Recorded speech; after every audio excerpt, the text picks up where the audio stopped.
Kita kadang-kadang enggak. Ramai ngaji tadi, oh lapangan penuh lapangan. Ustadznya pun ceramah, terpingkal-pingkal orang tuh ketawa. Itu panitia udah berhasil tuh. Orang ketawa tadi, udah nggak sanggup lagi ketawa lagi. Itu udah hebat.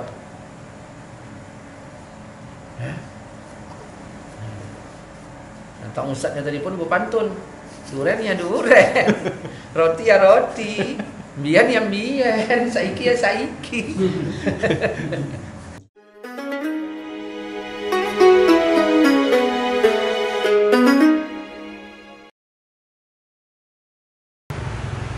Baca. Dan ingatlah ketika kamu berkata, hai Musa, kamu tidak bisa sabar, tahan dengan suatu macam makanan saja.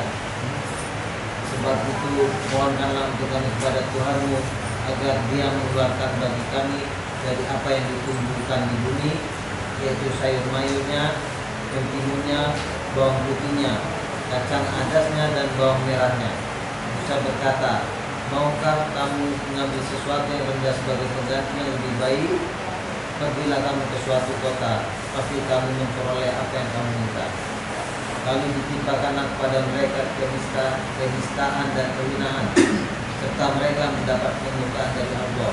Hal itu terjadi karena mereka selalu mengingkari ayat-ayat Allah dan membunuh para nabi tanpa alasan yang benar. Demikian itu terjadi karena mereka selalu berbuat durhaka dan melampaui batas. Apa ini yang perlu kita ambil dari sini? Pengikut-pengikut Musa dulu sifat mereka tidak qanaah, tidak menerima apa adanya. Mereka tidak menerima apa adanya saat itu. Bahkan di saat sempit sekalipun, ya, yang mereka sudah tahu adanya cuman ini, ya, tetapi mereka bertingkah. Waktu Aceh dulu rusuh, ada di antara orang-orang, ya, tinggal di rumah saya karena tak tahan, ya, bagaimana keadaan waktu di sana dulu. Kita nggak tahu kapan kita mati pada waktu itu. Saya pulang ke rumah mak saya, tak tidur saya malam itu, karena paling takut saya malam. Ayah saya lari malam waktu itu, tak takut. Jadi ada masyarakat tak tahan, lari merantau. Kemana mau merantau? Tak pernah merantau, nggak pengalaman. Tinggallah di rumah saya. Usaha saya jual bakso keliling.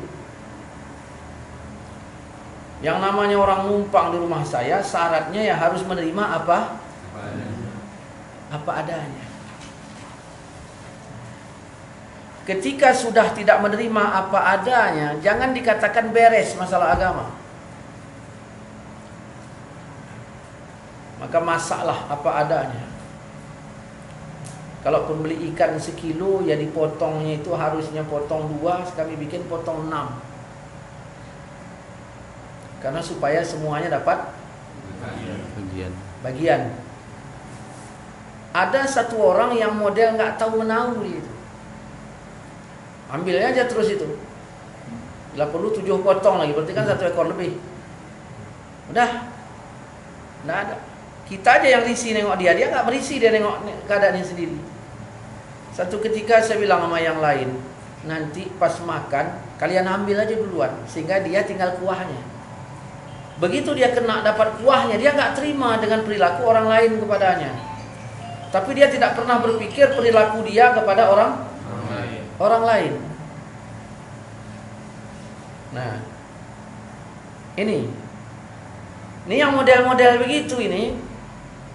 Ya, perkara iman nggak usah tanya itu, seadanya sajalah. Allah ceritakan di zaman Nabi Musa ada orang yang seperti itu. Jadi kalau sudah dari makan tidak beres, Allah nyuruh makan dulu apa ibadah dulu? Makanlah yang baik-baik, beramal soleh. Makan. Artinya kalau dari perkara makannya udah tidak beres, udah. Ini Allah ceritakan ini kisah masa zaman Nabi Musa. Begitulah keras kepalanya mereka, tidak menerima keadaan, tidak menerima. Karena ini masuk dalam apa namanya konsumsi iman apa tidak itu? Artinya iman ini butuh qanaah, kalau nggak qanaah nggak bisa. Begitu. Adanya kita itu istilahnya bisa memang berlebih kalau memang ada lebih. Ini jemaah kita yang ngaji nih, berapa orang kita semua? Jemaah kita ngaji. Kalau sempatlah tetean Indomie satu orang satu, lalu masak dalam kuali, setelah matang suruhlah ambil masing-masing. Berapa orang itu yang nggak kebagian terakhir?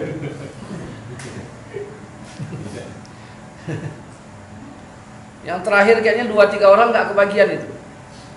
Berarti di mangkok dia ada hak orang lain.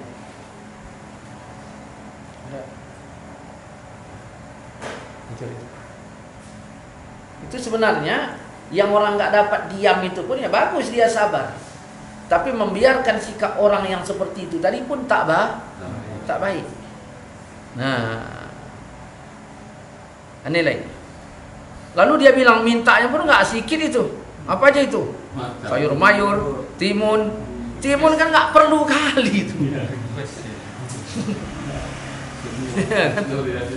Iya, nggak perlu kali itu. Tapi ya begitulah. Dan ada yang model seperti itu. Sekarang ini pun banyak ini yang model seperti itu. Dia tidak terima dia kalau tidak komplit.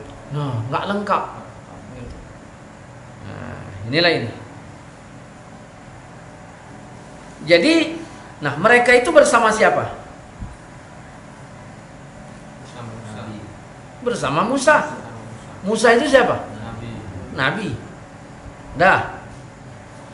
Ketika dia bersama Nabi Musa, membuat Musa nyaman apa membuat Musa risih? Coba tentukan sikap kita. Kapan nanti kita masuk ke dalam satu majelis yang baik, pastikan kita itu membuat majelis itu nyaman.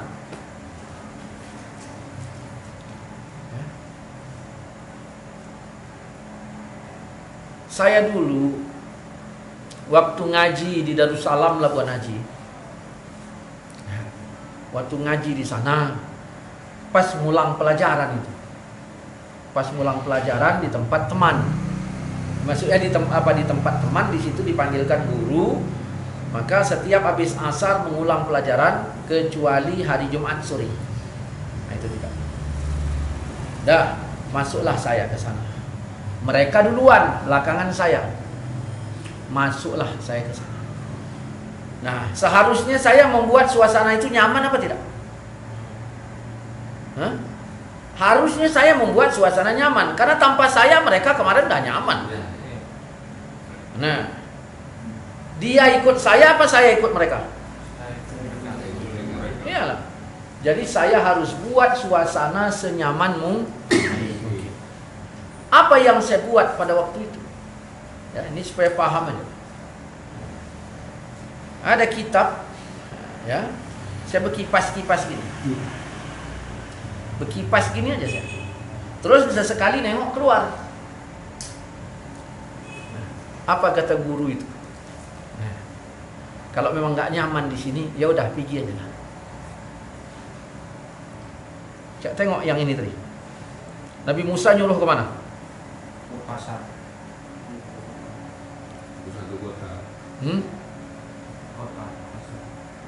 Itu maksudnya perintah pergi apa perintah nyamankan dirimu. Jangan kau bertingkah lagi. Kata guru tadi, kalau memang nggak nyaman kau di sini, pergi aja keluar.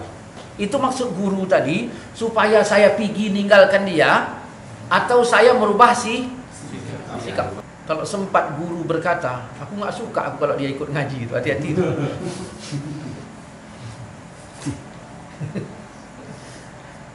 Hati-hati itu.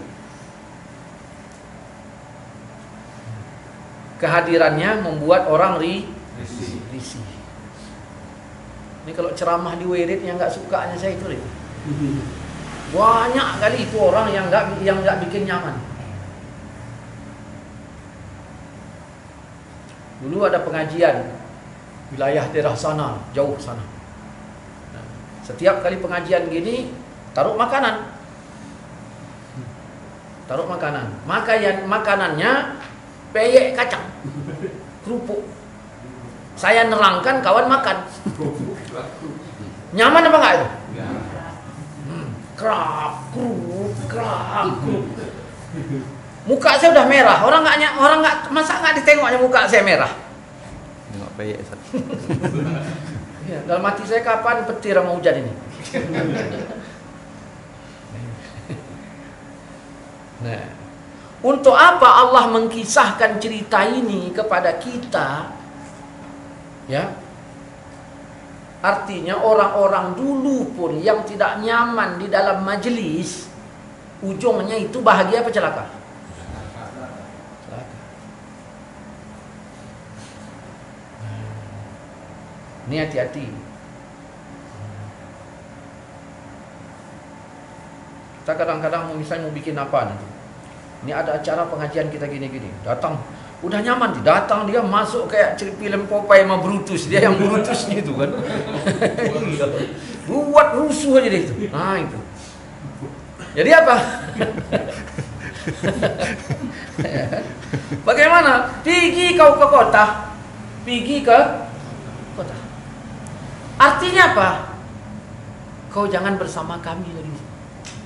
Kalau masuk mau kemari nyari ini, nyari sesuatu gini, tak ada di sini, sana adanya. Bukan di sini tak boleh ada. Pergi. Maksudnya kira-kira gambarannya untuk apa ini?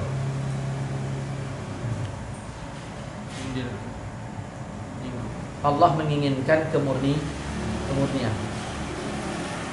Nah, Allah menginginkan yang asli, yang pasti, yang mutmainnah, yang ridho. Ya, kita kadang-kadang enggak ramai ngaji tadi, lapangan penuh lapangan. Ustadznya pun ceramah, terpingkal-pingkal, orang tuh ketawa. Itu panitia udah berhasil tuh. Orang ketawa tadi, udah nggak sanggup lagi ketawa begini. Itu udah hebat.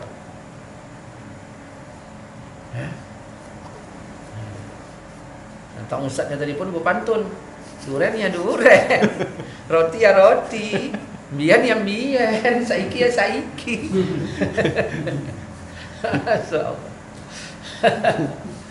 Aduh. Nah, jadi kalau ingin bergabung bersama yang benar, ya nyamankan yang benar itu.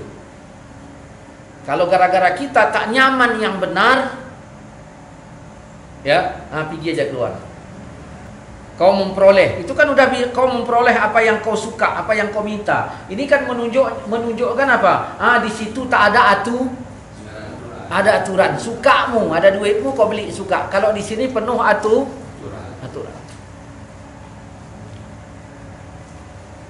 Jangan nanti begitu dibaca, terus baca terjemahnya. Ingatlah ketika ketika kamu berkata kepada Musa, wahai Musa, kami tidak tahan hanya makan dengan suatu macam makanan saja.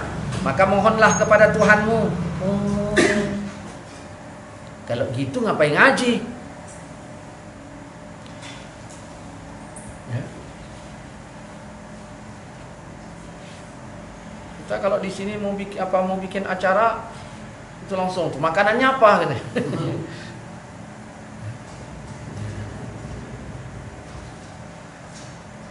Terus apa ujungnya? Allah ceritakan. Terus apa ujungnya? Mereka ditimpa apa? Ditimpa dan